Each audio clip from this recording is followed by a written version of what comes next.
and B'ezrat Hashem, we ask that, her neshama stand there before the Ribono Shel Olam, and pray for her family, for us, that we should be successful in everything that we do. B'ezrat Hashem, there should be more shalom in the world. We will start off with a very interesting Rambam. I'd like to point out before we go that it's not a regular Shalom Bayit Shul that you're going to go and hear. I'm myself learning together with you. And it's a very difficult topic, a very sensitive topic, and a lot of effort and a lot of time is going to be put into it. This is going to be a series. It's not going to be just one shul and we're done. Because as soon as you start, you will only realize that there's way ahead of us, way too much to talk about, too much to discuss, and much more to learn, and it only improve us and get us to get to where we're really supposed to be. The Rambam brings down in Ilchot Chanukah, at the end of Zmanim, in Perek Dalet, the 4th chapter of the Rambam, it brings down the following halachot. We know Chanukah is a holiday of miracles. Not just a regular holiday, but a holiday of Pilsumei Nisa, where we have to go and publicize the miracle. It's not the norm. Never do you see people say, you know what? Shabbat Seudah, the Shabbat table, outside on the street. No. Pesach, celebrating, drinking 4 cups of wine. Miracles, right? Going out of Mitzrayim, a great celebration. Never do we see anybody standing outside, sitting down, right, and saying, you know what, let's go Pesach.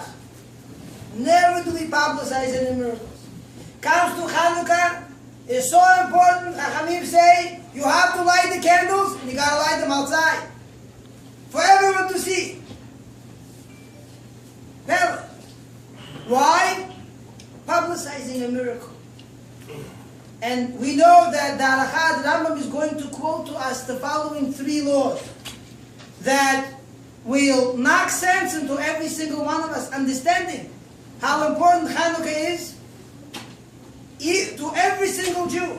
And no matter who the Jew is and what he is doing and where he's holding in life, he's obligated to light candles. Listen to the following halakha.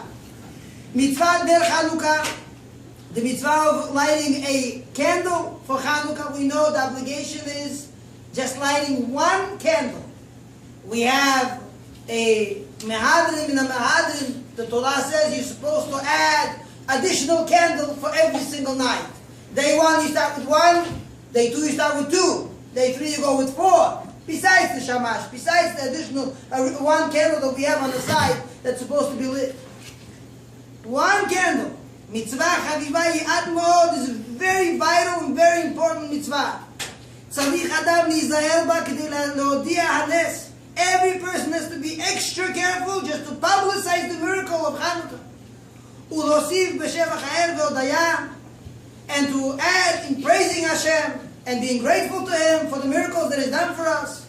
Listen to the following Rambam. Afilu en mo ma yochal. Even if he has nothing to eat, poor, but not just having a hole in the pocket, no food at all, nothing to eat. The halakha is, shoel, he has to go borrow, or mocher ksuto, or sell his clothing. Take off his last piece of material off of his bag, sell it, get the money, in order to light 1 candle per night. Take a look how far this goes. A person who wants to fulfill a mitzvah d'Rabbanan, a rabbinical mitzvah. Torah says, sell your shoes, sell your clothing, but you better fulfill the mitzvah. Listen to the next Rambam. The Rambam says as follows. Let's say he says, "Halei she'en lo ela pruta achat ulfanav kiddush hayom ve'adlakat ner Chanukah." We spoke about a regular day till now. One of the days of the week. No other obligations besides lighting a candle of Chanukah. But let's say you have 2 obligations that night. You have an obligation to You have an obligation to make a kiddush, which is a very big mitzvah, picking up a cup of wine and saying over a cup of wine a testimony. You are testifying that Ribono Shel Olam, Hashem Yitbarach, Hashem created this world. You are saying God is the man, He is the boss. God is in charge over a cup of wine. Very important mitzvah. And yet, let's say at the same time, you also have to light a candle for Hanukkah. Torah says, the Rambam says, let go of Kiddush and fulfill a mitzvah ner Hanukkah. Light a candle. Forget about Kiddush. Forget about Kiddush. Come home, wash Netilat Yadayim, straight to the table, take the 2 pieces of bread, say, Vayichulu Hashem Yom HaShishi, Vayichulu Hashemayim, say, Sabri Ma'anan, Hamutzi Lechem Min Haaretz, skip a gefen, no wine. And then Kiddush, Mikadesh Shabbat, sit down, dip your bread in the salt, eat, and off you go. That's only if, let's say, you have only 1 coin to buy, to spend. Look how far this goes. Why does the Rambam say that you have to go and light a candle and forget about Kiddush? The Rambam says because they're both mitzvah d'Rabbanan, they're both rabbinical mitzvah. Not a Torah obligation, a rabbinical obligation. And Rambam says the reason is sheyesh bo zichron hanes. Because there is in lighting a candle, there's a mentioning of remembering the miracle. Because there's a remembrance of a miracle, you have to light a candle. If this Rambam didn't shock you yet, fasten your seatbelt because this Rambam will for sure knock you off your chair. Listen to what he says, hold on tight. He says like this, Haya lefanav ner beto v'ner Chanukah. Let's say, forget about Kiddush.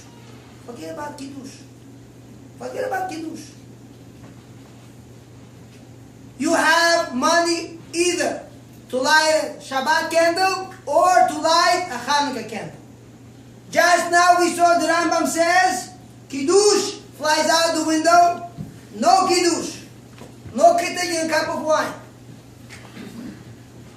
If you have a Shabbat candle to light, and you have a Hanukkah candle to light, it's either or. What do you do?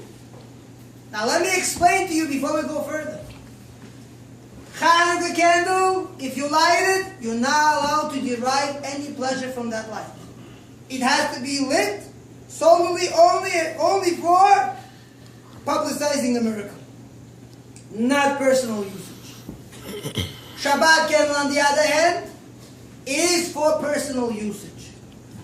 Listen to the Rambam. Says the Rambam, what you do is Mutar lagdi, sorry, Mechila, just to get to the right place. He says, Ner beto kodem, you light a Shabbat candle. Not Hanukkah candle, not Kiddush. You light a Shabbat candle, so you could derive pleasure. And we're talking about only a half hour. How long does a Hanukkah candle have to light already for? Only a half hour. There's no obligation to light a Hanukkah candle for more than what it is. A half hour. We're talking about here a half hour. Either you get half hour of Hanukkah candles or you get a half hour of Shabbat candle.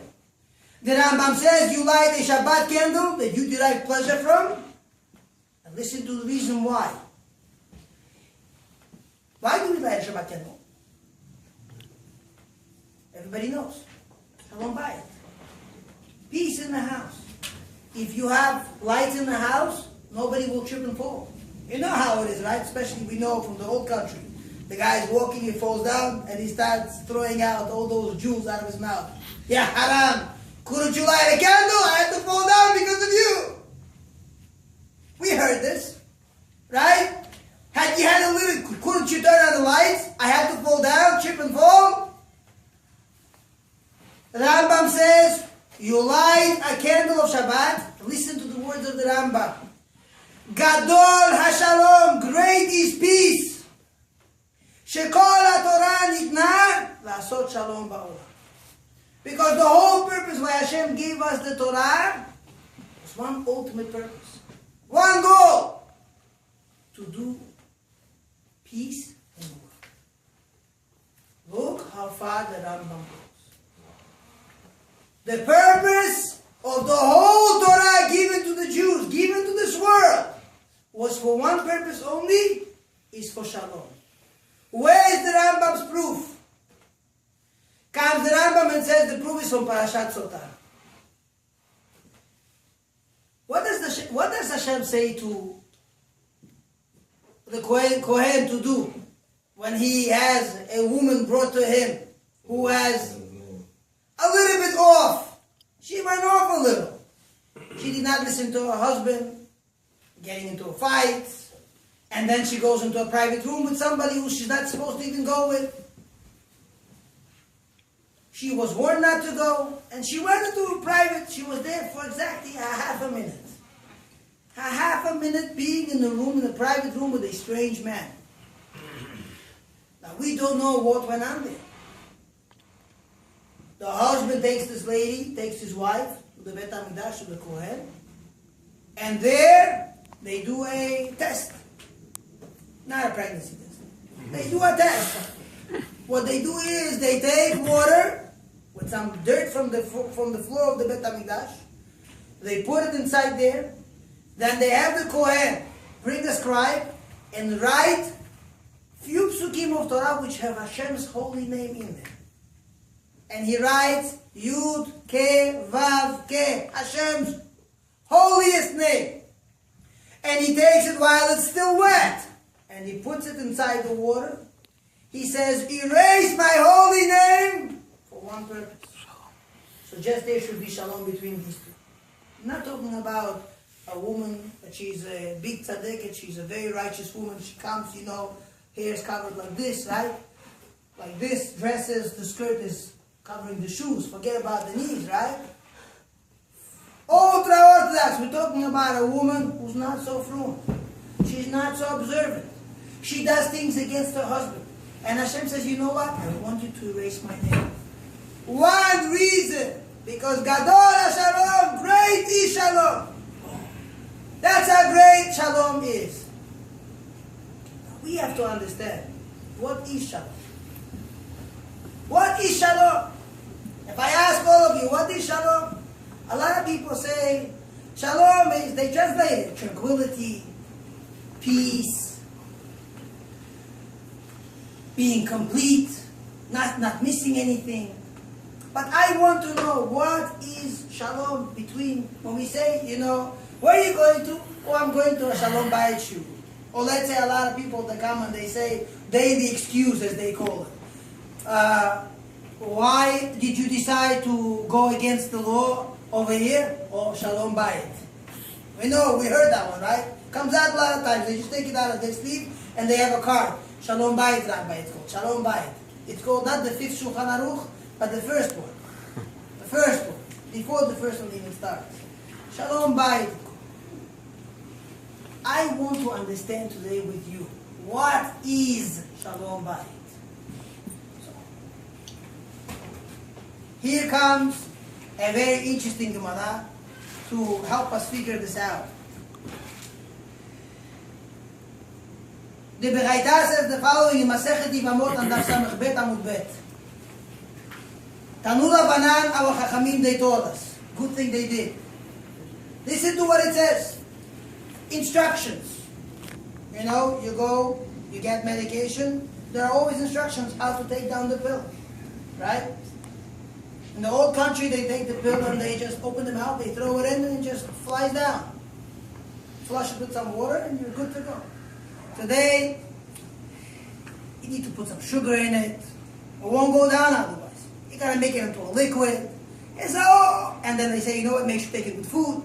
They say make sure you eat food before, after, hungry, not hungry, this procedure, that procedure. And then when you take it, you hold up to your stomach and say, Ribono Shel Olam, I don't know what I do. Maybe my doctor put poison instead of what I'm supposed to get. He put something else instead.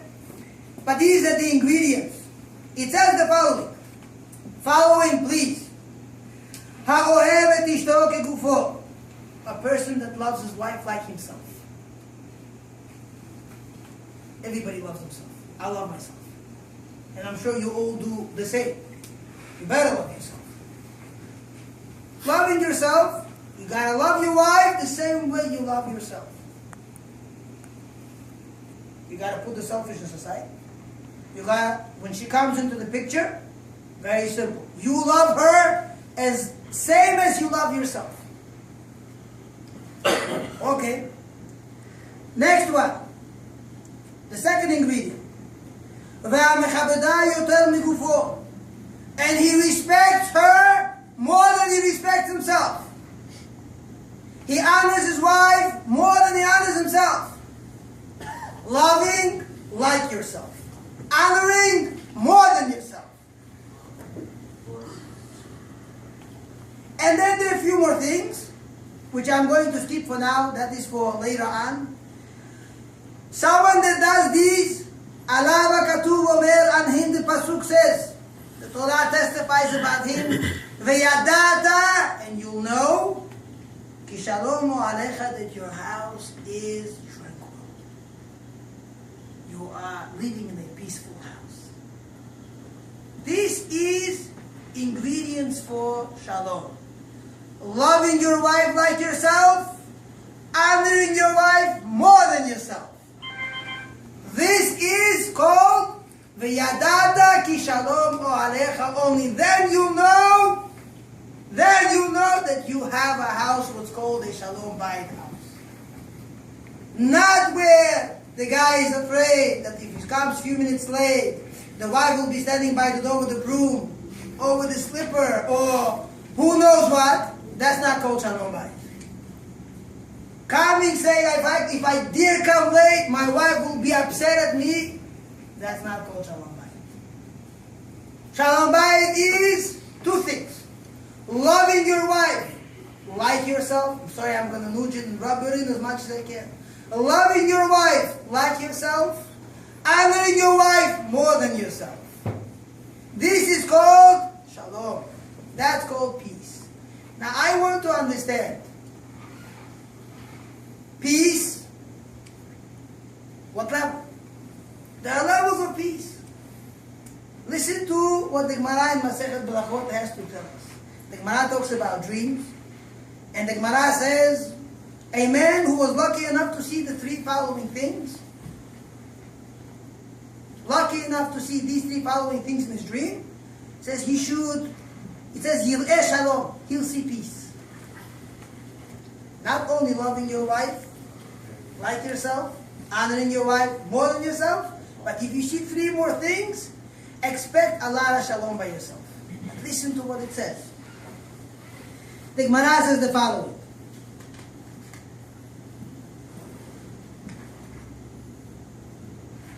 Sorry, page before. Amar Rav Hanan. Rabbi Hanan, he said the following things. The following thing. Shalosh Shlomot Hem, there are three types of peace. Nahar, a river. Tzipor, a bird. Kedera, a pot. Now you ask me, a river, what does river have anything to do with Shalom? Because if I see that in my dream, if I see a flow of water running down from the mountains all the way to the ocean or to the sea, that is Shalom. Don't know. Some water is dangerous, some water is good. Depends how dangerous the river is. What does a river have anything to do with Shalom? And let me ask you more. What in the world does a pot that I cook food in have anything to do with peace?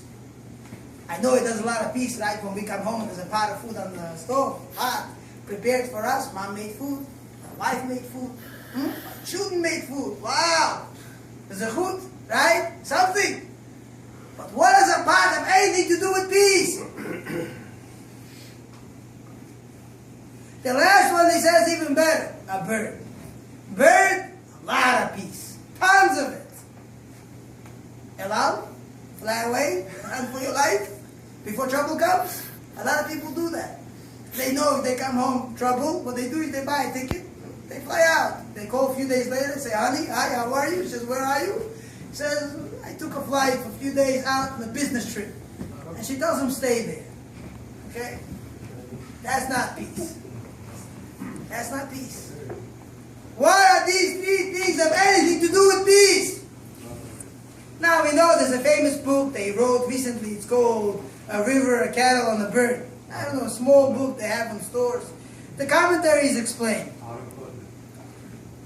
The commentaries, they explain the following. Thank you, Alan. It says like this.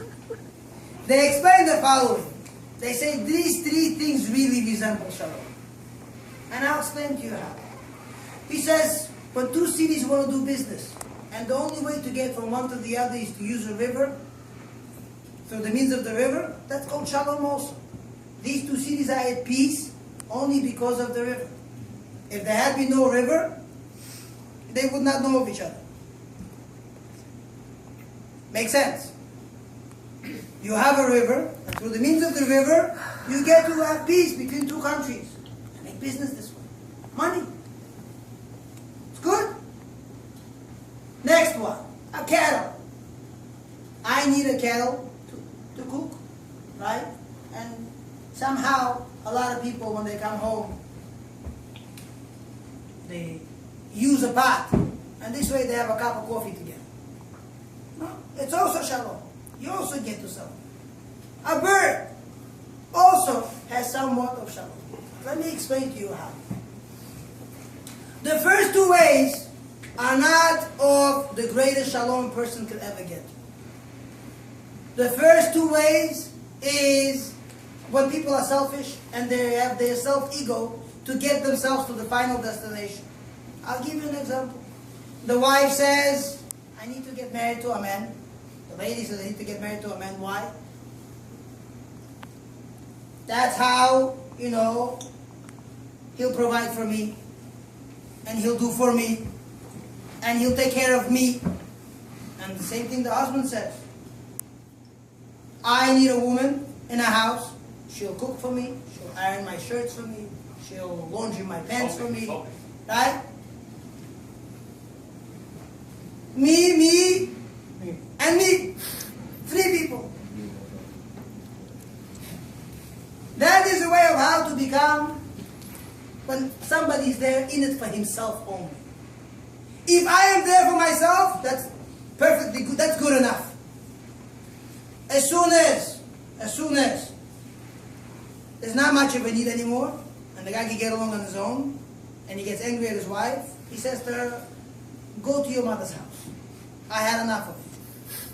And she tells him, go back to your father's house. I never needed you. I had it perfectly fine in my father's house also. That's not shalom. That is some sort of shalom. The real shalom is a bird. I'll explain. What two functions birds have? One function is when birds, they fly. And the other function is birds, they walk. Most common birds in the world, I'm not talking about seagulls, because that's the most clumsiest bird I've seen in my life. It walks and flies at the same time. Doesn't work. A normal bird, when it flies, you saw what happens to the feet, right? The feet simply get tucked in, and the bird flies without a problem. As soon as it wants to walk, it goes for a safe landing. It lands, but you know what happens as soon as it needs to land? The gears come out, right? The bird's feet come forward, and it starts walking. What happens to the bird's wings? It's closed off in the back, and they're not bothering each other. Two functions in one unit. Two in one. And one does not bother the other. When it flies, when it walks, perfect. A combo. A perfect combination. Being one. That is called one unit. One unit. And that is the actual goal of what we have to get to. And the way to get to it is, the Rambam gives us following instructions. I only read to you the Gemara. Now let's see what the Rambam says, la halacha, what to do in the actual, what has to be done. The Rambam says the following. V'chen, and so, Tzivu Chachamim, our sages, commanded us to do the following. Sheyeh Adam mechabed et ishto yoter migufo. So far the same. that a person should honor his wife more than he honors himself. Honoring more than himself. Ohava, what about loving? Loving, kegufo, like himself. Love your wife like yourself. Honor her more than yourself. If let's say, lucky her, as they say, right? She hit the jackpot. The guy has money. The guy has money. Then, in that case, then he has to do for her, in according to how much money he has to do much more for her. Next one, shouldn't get too much, not too much anger in the house, which is even a little bit is no good. And also he says, when you speak to her, you gotta speak to her calmly. Don't be sad, angry, upset. That is not allowed. But you see, the halakha is, you gotta honor your wife like yourself, more than yourself, and you gotta love her like yourself. Now I want to point out. Yes. What's the question? Does it work the other way around? Meaning? Does she have to love you? Oh! Please, please, please, please. What's the question? An excellent question, and we'll answer that as we go further. That question has no answer, but it will point out something in your address. You love this one. This is perfect for what we're talking about. What is love? Can somebody define the word love? I remember when I was getting married, my friends were getting married. One of my friends was getting married. He went to a rabbi. The rabbi said to him, "Come, let me give you a lesson." He says, when you say to your wife, "I love you," you gotta say it 1,000 times. Love you, love you, love you. So I said to myself, it sounds like, Bukhari, love luvu, right? Beats. Love luvu, love luvu, love you, love you. And I was like, too much. What is that? What does it mean, I love you? What does it mean? Now, in the modern world today, as where we are today, as you all see and you all know, with the way we're going and the way the world is going, we're simply drowning in a sea of, I hate to say the word, but it's called prostitution. We are simply drowning in it. And if we don't study what love is all about, we are just going to go into the same sinkhole like everybody else is. It just simply sucks everybody in it. You don't have to go far, just go one day to the city. Believe me, you're going to see over there in few seconds what your grandma has not seen throughout her whole entire life. And that is a fact. Back in the country, back home, I remember, before we were going out of Russia, I lived in Tajikistan, I'm sure you guys seen what immigration was all about. Those chamolim, especially the older ones with the, right, where the beard grows a little bit more, there's less brain in the head, right? There was a guy sitting in Marshrutka, you know Marshrutka, right? That's a little bus, mini bus they had. If any lady walked in with tights, forget about no tights. Walking with tights and not with ezor pocha. You know what ezor pocha is? Ezor pocha is what the Muslims wear, right? Like very loose leggings. Very loose. If you walked in with tights and he had a stick in his hands, a cane made out of metal, watch out. You're going to get it. You will get it. Why? Lack of modesty. It's very painful. Black and blues. You know what we used to do when we used to go on the bus? We used to look inside to see who's sitting there. If it didn't make sense to go in, we would say, please, you can go ahead of me. I'll skip it this time. That's how bad it was.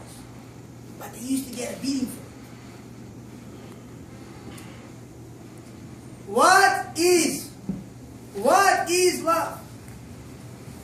What is love? Today in the world, when they tell you what love is, everybody will define the simplest way. Love means physical want, physical attraction. Right? Physical. When I I take a baby in my hands and I grab him and I say, ooh, I love you. I give him a few bites for the road, right? Here, take this. Take it with you. And the kid yells, screams, out, painful. I say, but I love you. I love you. Squeeze him more. Pinch his cheeks. Huh? A lot of fun. Little babies. When they're small, they're sweet, you want to eat them. When they grow old, you only regret you did it. But listen to this. What is love? Love is nothing physical. It's not physical. I'll explain to you what love is. The way Chachamim explained the word love. The word love is ahava. Let me say it the right way.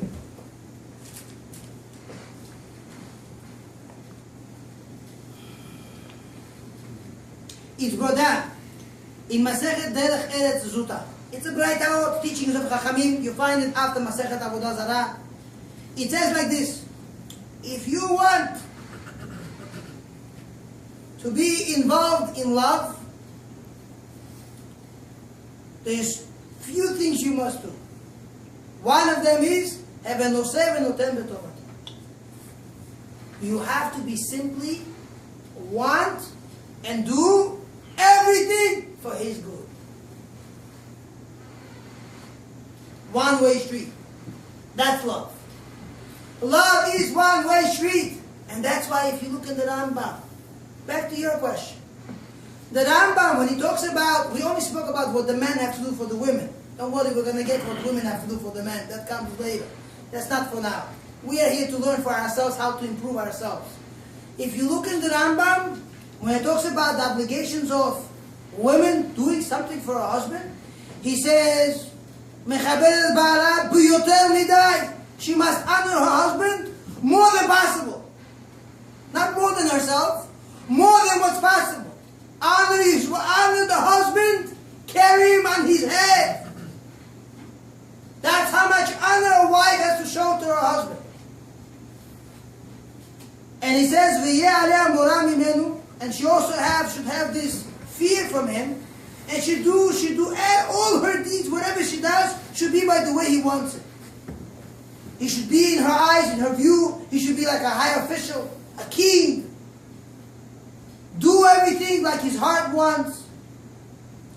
Distance everything he hates. Not one word about love. Does not say love your husband like yourself. This only proves more. I don't know why the Rambam skipped that part. But you only learn one thing. Love is a one-way street. Loving your wife, meaning doing for her, not because you're going to derive anything. Not because this is a cattle that you want to get hot water. And not because this is a river where two cities have to keep contact. Loving your wife to the extent, now we did not define it completely yet. Loving means doing everything for her benefit. Not for myself. Nothing for myself. You want to know if you love your wife? Is if you do things with one intention, where everything is for her and nothing is really for you. I love myself. And I applied it to myself somehow, and I said, you know what? Every time I want to drink water, very simple, I'm thirsty. Must be she's thirsty too. I would take a cup of water, go over to her, say, here, I brought you a glass of water. She looked at me, for what? I said, I want to drink it.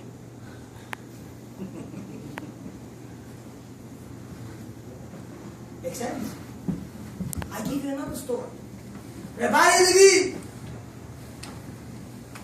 the tzaddik of our times, the father of Rabbi Yosef, who was a Gedol Ador. Rabbi Levin, listen to how much he loved his wife. One time they came to a doctor in Yerushalayim, in Shalei Chesed. They came to a doctor, and the doctor was a famous doctor. He was somebody unique, a very good doctor. And when they came into the doctor's room, the doctor walked in and says, yes, what's exactly wrong? He said the following statement: my wife's foot is hurting us. Can you imagine? My wife's foot is hurting us. Not me, not her. Not my wife's foot is hurting. My wife's foot is hurting us. A story with other two people being in an elevator, and suddenly Like today's train, Baruch Hashem, took me 2 hours to get here. Every few, like they say, sorry for the inconvenience, but we'll be moving shortly. As soon as you start moving 5 feet, it stops again. Sorry for the inconvenience, we'll be moving again shortly. Another 5 feet. Baruch Hashem, I made it here on time. The rabbi and the husband and wife are old, close to 70s, 80s. The elevators, not like today. Today, the elevators, they have room for 3 wheelchairs to go into the elevator. And they purposely make the buttons low enough for the person handicapped to press the buttons. That's why I tell people, please don't push yourself against the wall. Otherwise, you're going to have a Shabbos elevator. Every floor it will stop for you, going up and going down. Don't push all the buttons behind you.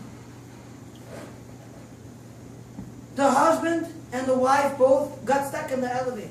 When they both came out, she turned to her husband and says, you know what? I felt so bad for you. Because I know that you do not like to be in a very tight place. You probably got frightened. Going into the elevator for you is scary. It's like going into a box. Nobody wants to go into a box. That's for the end of life. She said to him, the whole time you were standing there in that elevator, I felt all your pain, and I felt very bad for you. Are you okay? He says to her, forget about me. I know that you're hip. You just fell down the other time. You had a small fracture, and you had to stay in bed for a while. You had to stand there. I counted the minutes. Certain amount of minutes, certain amount of seconds. I know you're in a lot of pain. Are you fine? Are you well? Maybe I'll go get you a chair. Maybe sit down for a few minutes. Different world. You don't hear of these things today. Love. Listen to another story. And that should be really for later. I'm not going to mention the story now. We'll mention it when we have time. You see, love is a one-way street. Thinking about the other one. Doing for the other one. When the bird wants to walk, if the wife wants to fly, the husband has to simply fold his feet and say, honey, please, take charge. I'm following. And when the husband wants to do something, the wife says, straight ahead, I'm following. This is what love is. Love is a one-way street. But let me tell you how far this goes. This is a rule as far as every aspect in marriage. One-way street. Listen to how far it goes. There's a Gemara in Masechet Ta'anit. I did not get the Gemara. I pretty much remember the details. Abba Chilkiah was the grandson of Choni HaMe'agel. I'm not going to mention any stories right now. Abba Chilkiah was a tzaddik. He was a nistar. Nobody knew about him. No one knew. Chachamim knew deep in their mind in the back. If they ever need rain, they could always run to him, knock on his door. As soon as you just walk into the house, you won't have to ask him anything. The rain will come down already. Listen to a little part of the story which is going to knock us out of our minds. Listen to the story. They say Abba Chilkiah one time, he was walking home from a whole day of working in the field. He's walking towards the house. 2 Chachamim came to ask him for rain. They're following him. They said hello to him. He did not reply. They saw a lot of strange things happening over there, and they had many questions to ask. One thing really bothered them. So when they came to the city, they saw his wife coming to greet him, all made up. Jewelry, modesty, but made up. Made up, not like today. Today you look at people, nobody has normal makeup anymore. Used to be, makeup was there just to enhance the beauty. That's there already. Today, they cover all the beauty. They take it, right? First they do is, they take a lot of, and they cover the whole face. Take it one color. And then after one color, what they do is, I know a little bit about these things. Then they take, right? They start drawing. Art lessons. Look in the mirror. Say, Bono Shelolam, how long does it take? Wash your face. Get out. Let's go. We're late. Says, please wait. My father says, your mother? Please don't repeat this outside. Your mother, see, they throw her off the 7th floor, she learned in 2 weeks. 2 weeks to fall down! I said to him, Pop, you're used to it already. Just stand outside there like this with your hands and catch! Just don't move aside when it finally comes down, right? This is, she comes out all made up. Jewelry, a nice beautiful dress. And she's coming out there and she came to greet him. Listen to the next strange thing that happened. It's not a normal thing you should know. A lady to be beautiful in the house. Beauty within the house. It's all for the husband. But she came out to greet him. Listen to the story. When they finally got to the house, the rabbi says, as we know, today's gentlemen, they have the proper attitude, they say it, right? The elevator doors open up and they say, ladies first. Right? We all heard of this statement, not once. Ladies first. On the way in, on the way out. Hold on, please, by all due. Right? Please go in. Ladies first. The rabbi said to his wife, go into the house first. I'm following you. The Chachamim followed after him. Later on, the Gemara says, finally they came to say, Abba Chilke, we really know what went on. But we want to ask you just a few questions. Now, one of the questions they asked him is, why is it that your wife, she came out to greet you all made up? And why is it that when it came time to go into the house, you said to her, ladies first? You know what he said? He said to them, you know why she came out all made up? Because in the city, there are many other women too. And she doesn't want me to have from anyone else but from her. She wants me to have only from her. If I want to have anything to do, it's only from her. The wife was there all for him only. One-way street again. And he, you know what he said? You know why I told my wife to go inside first?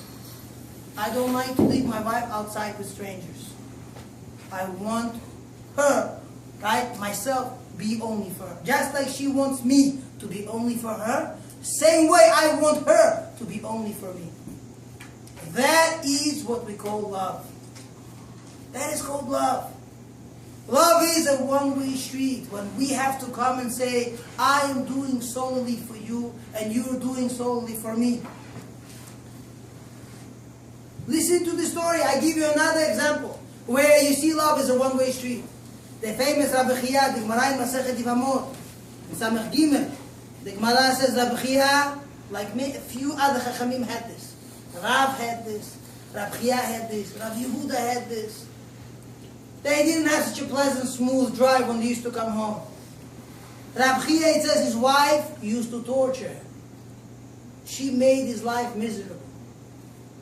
And it says Rabbi Khiyah Gadol, what did he used to do? It says the following.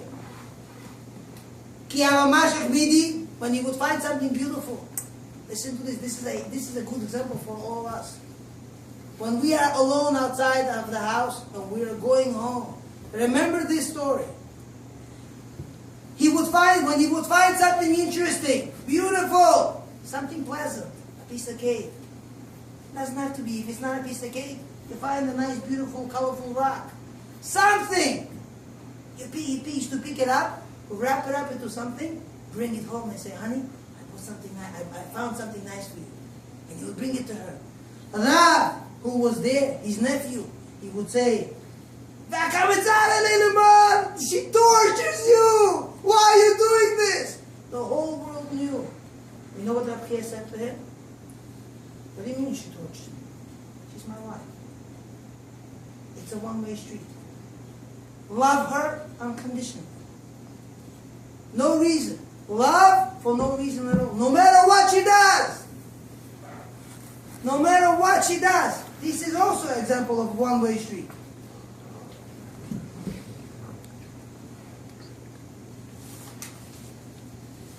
Another story.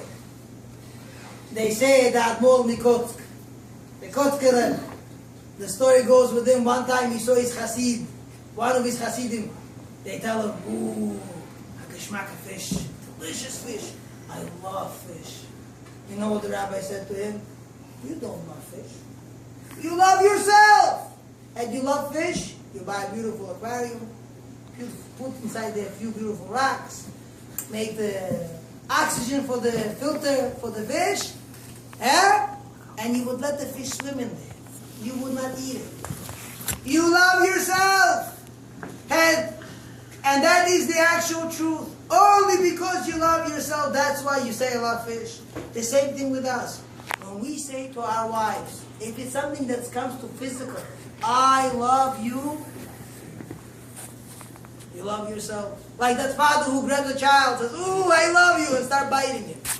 Believe me, all the pleasure is for me and me. It's only me.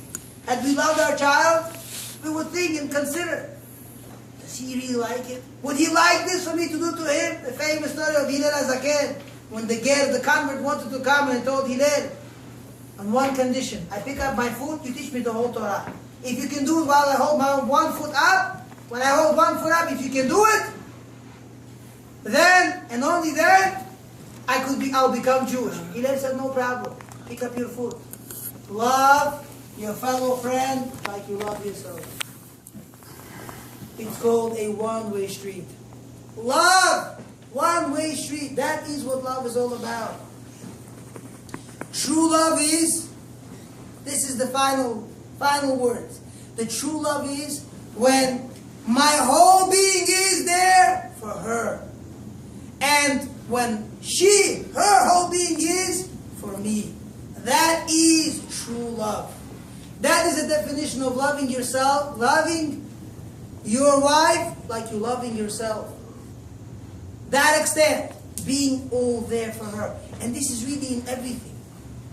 Everything. If we only apply this rule, it will be a completely different ballgame. We will have a better life. And everything. This is talking about when not only physical, but even not only not physical, but even physical. Right? Being there all for her. Doing things that bring her pleasure. Not being selfish and thinking about yourself. Not asking her to do things that you know that she doesn't like to do. This is what's called true love. And that is what Chazal say. This is a true love. Not the physical out there. Let me explain something to you. Some people, I'm going to cut it a little, I'm going to jump ahead. I was not really supposed to say this now. But they say a beautiful mashal. And the mashal goes as follows. You had a king. He built a beautiful palace. A beautiful palace all for himself. The servants came to the king and they said, Your Honor, by all due respect, it's nice and beautiful, you have a palace. But the people of your country, they'd like to see, what is it to be a king? What's it like to be in the palace? You don't let anybody in, before you come into the palace. Right? The guards stand over there, they take out their swords. One more step, and your head will roll. So they said to the king, please, can we have, they have the White House. And you have those times when you could walk in and go see what goes on in there, right? Everything besides certain places. They show you a lot of places. I don't know if it's worthwhile going. But anyways, people like to go. They're going to the Washington to see the White House. Listen to this. The king says, you know what? I have an idea. I am going to build a duplicate, the same thing, across the street. He ordered his servants to come, clear out the area in front of his palace, and put up the same thing in front of his palace. The same mazes in front of the palace, and guards, and everything. Listen to what happened. The king says, I allow everybody to have a walkthrough daily from a certain hour to a certain hour. The first day, so many people came. They came to look. They saw, wow, beautiful. But eventually with time, people get bored of the same thing. So who came the last ones to come online? A bunch of hoodlums, hooligans, guys who are causing trouble, alcoholics, and whatnot. They had their turn to go in. They walked in. One of the guys was very nauseous. He vomited all over the place. And the other guy felt like he's, like he's at home. Went on top of the royal linen, the bed, threw himself on the bed with shoes on, made everything dirty. And the other guy came and he decided to turn the pictures a little bit. One guy ruined the clock. A lot of terrible things. They turned the whole place. They made it into a mess. The next day came the next group of people. And they came in and they said, yeah, haram, that's how the king lives. Ugh, disgusting. They came, they went knocking on the door of the palace, across the street. They said to the king, Your Honor, this is what you were trying to tell everybody to come and see how you live. Take a look. The king turned to them and says, don't complain against me. You have no complaint against me. Just because some bunch of fools, some idiots came by and decided to ruin the whole thing and make it look ugly, that doesn't mean it's ugly. Doesn't mean that's how it's supposed to be. The same thing here. In our daily days today, the goyim out there, they ruined it all. They made it into so disgusting, it's not normal. Riding in a train, I want to vomit sometimes. Just having an idea of realizing that in front of me, the two gentlemen sitting across are not really gentlemen. Right? And when the hands start moving and the touching goes there and the words they use, want to vomit, run across the street, right? The next wagon can't drive there. Disgusting. Horrible. That's what they made into love. They have total misconception. That's not what Hashem created for us. What Hashem created for us is true love. And true love is, remember it for life, it's a one-way street. One-way street only. Remember the following things. 2 things. You want to have shalom, you want to have peace. Remember, love your wife like yourself and respect your wife more than yourself. Bezat Hashem, next week we'll have the other part of what it means to honor